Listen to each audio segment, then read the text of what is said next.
Sunlight, ice ages, pineal calcification, and racial styles of consciousness. The planet Earth has gone through multiple 20 ice ages in the past 2,000 years. During the Ice Age period, the Northern Hemisphere, North America, Europe, Northern Asia is frozen down to about the 56th degree of latitude, Black Gnostic Studies, 1980. Whereas the Southern Hemisphere, Africa, South America, Southern Asia, Australia receives increased rainfall during this same period. Ocean levels are also lower during ice ages, such that the Mediterranean sea level falls and the water recedes from the Nile Delta, drying delta marsh and swamplands and extending the coastline of the delta region northward. The last ice age, worm glaciation, ended about 10,000 years ago. Cheikh Anta Diop, 1985, has defined the emergence of Caucasoids and Mongoloids from pre-existing black parents.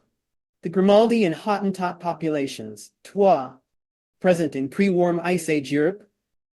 The man born in Africa was necessarily dark-skinned due to the considerable force of ultraviolet radiation in the equatorial belt. As he moved toward the more temperate climates, this man gradually lost his pigmentation by the process of selection and adaptation. It is from this perspective that the appearance of Cro-Magnon man in Europe must be seen. In the Solutrine, he is seen after 20,000 years of adaptation and transformation from the Grimaldi Negroid, where he has found and no prehistorical archaeology has provided any other explanation for his appearance. Bernard Campbell's book, Humankind Emerging, defined the physiological relationships that promoted changes in skin color as a result of African migrations to Europe and glacial cold cycles. When people settled permanently in regions with less sunlight and did not get enough vitamin D, pigment was no longer a protection but a drawback. Vitamin D exists in 4 forms: vitamin D1, 2, 3, and 4. Vitamin D1 and 2 are inactive forms of vitamin that circulate throughout the body in the bloodstream. Holick, 1980, Beeson, 1968. As blood containing vitamin D passes through the dermal dermis layer of skin, light is often able to penetrate the upper epidermal layer of skin, and vitamin D in the dermal blood containing level energizes and converts vitamin D3 and 4. Vitamin D3 and 4, while passing in blood in the intestinal lining, is able to actively transport calcium across cell membranes from the intestine, a lumen, into the blood supply and whole body distribution. However, in Ice Age Europe, there was frequent cloud cover, thick animal skin clothing, and a dark pigmented upper epidermis level caused inadequate amounts of sunlight to reach the deeper dermal layer in order to activate vitamin D. These environmental factors resulted in a reduced ability to retrieve calcium from dietary sources, thereby depleting body calcium levels, and consequently bone deformations, rickets, occurred. There are at least 3 other glands and classes of hormones involved in bone physiology in addition to vitamin D. 1. Parathyroid gland that produces parathyroid hormone. 2. Thyroid parafollicular cells that produce thyrocalcitonin hormone. And 3. Pineal gland that produces serotonin and melatonin. The parathyroid hormone promotes skeletal homeostasis and calcium ion concentration in the extracellular fluid. It pushes calcium into the bone for absorption and incorporation of calcium in bone growth. Thyrocalcitonin does the reverse.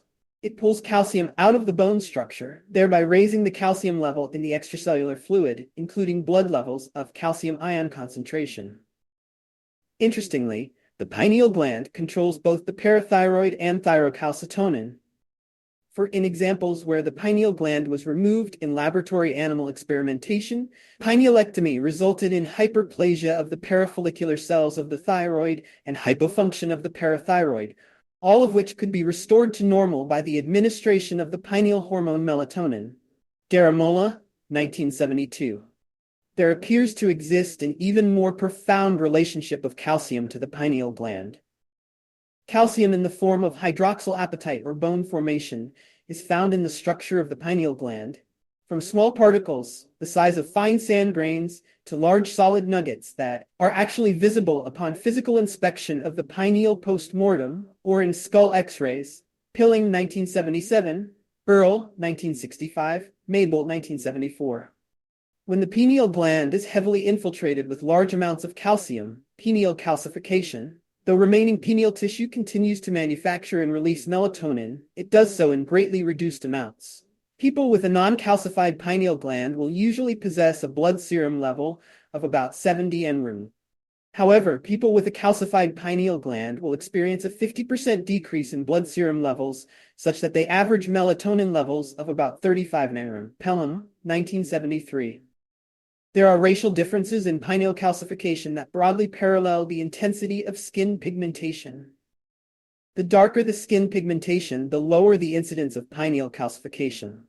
Thus, adult Black African populations in Africa and North America have recorded pineal calcification incidence rates of 5 to 15%, Daramola, 1972, Adeloy, 1974. Whereas European populations in Europe and North America experience pineal calcification incidence rates of 60%, 80% in adult population. Nafsker, 1925, Dyke, 1930, Vastine, 1927.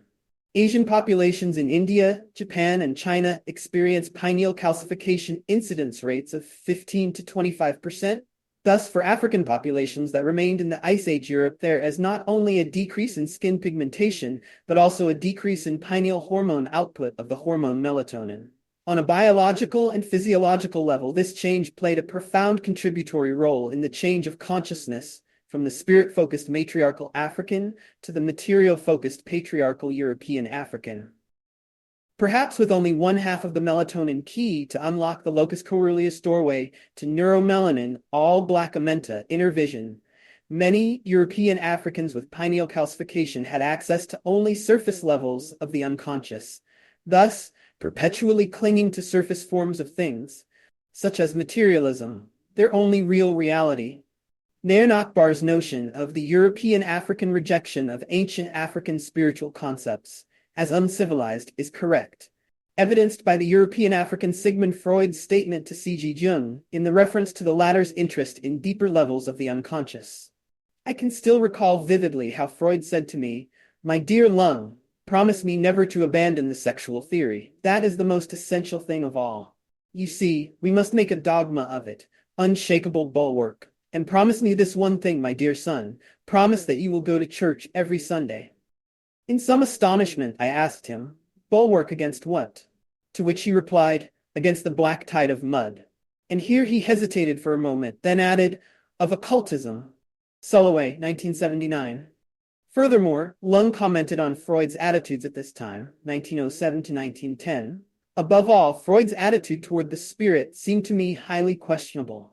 Wherever, in person or in a work of art, an expression of spirituality, in the intellectual, not the supernatural sense, came to light, he suspected it, and insinuated that it was repressed sexuality.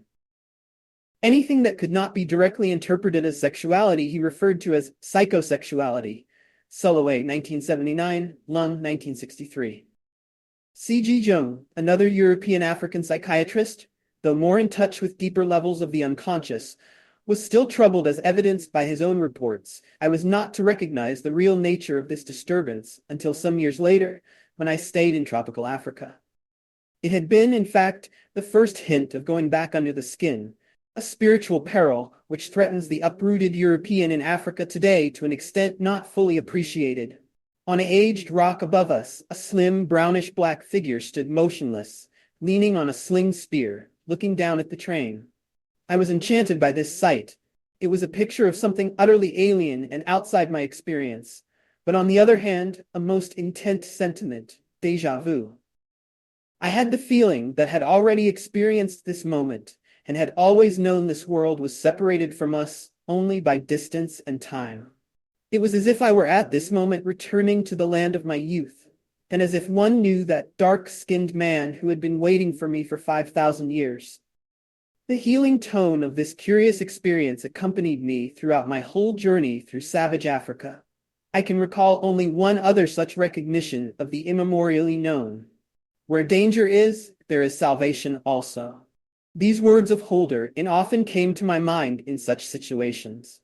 The salvation lies in our ability to bring the unconscious urges to consciousness. At the sight of the solitary dark hunter, one knew only that his world had been mine for countless millennia.